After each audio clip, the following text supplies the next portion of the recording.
All right, here's where we begin. Faculty are urged to hide flags, campuses face major mergers, and a local university is making headlines by dodging federal oversight. Let's dive in. Welcome to the City Report with Dean Bark in Salt Lake City. I'm Dean Bark. Let's get down to business. First up, the University of Utah is urging its faculty to comply with a new state law banning the public display of pride flags. House Bill 77, endorsed by Representative Trevor Lee, restricts flags on state property to only those officially sanctioned. This includes the U.S., Utah state, and military flags. Non-compliance?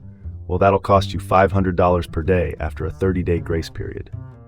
The legislation slipped past Governor Spencer Cox, who led it into law without his signature, which is a move that speaks volumes itself.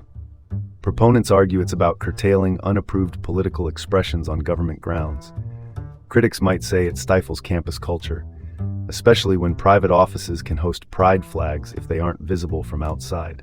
Let's be clear, this law is one piece in a broader political landscape around freedom of expression in Utah. In my view, this feels like political overreach, potentially putting a damper on a campus's vibrant diversity. Now that's worth discussing. Moving on, Utah State University has had parts of its federal oversight terminated following significant reforms addressing sexual misconduct. This oversight began after a DOJ investigation found USU mishandled cases within its football program. Now, 5 years later, the DOJ acknowledges improvements in their Title IX office, revamped policies, and continued collaboration with local law enforcement. USU even initiated a centralized dispatch to track crime patterns, a move proving effective given some football-related misconduct led to criminal convictions.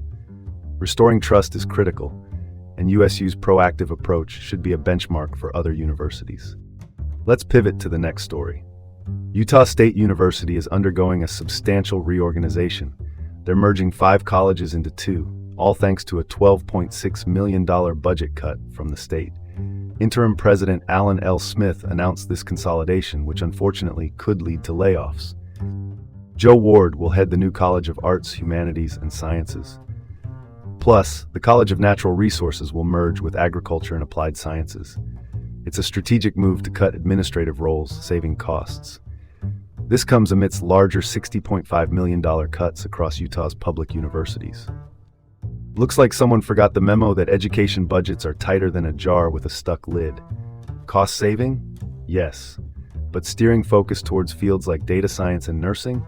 That's where the real opportunity knocks. Now for the University of Utah, they're facing a whopping $19.6 million budget cut. That's a big chunk of change, and it forces the university to rethink operations. Program cuts are on the table, and there's pressure to align education with job markets, much like restructuring efforts seen at University of California, Berkeley.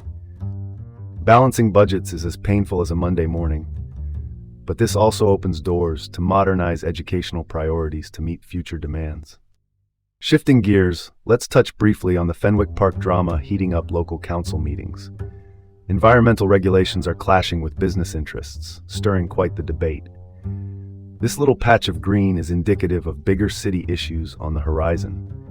Stay tuned as community sentiments remain divided. Well, folks, that's the story in a nutshell. This is Dean Bark with the City Report, Salt Lake City. Stay informed, stay engaged, and join us again tomorrow.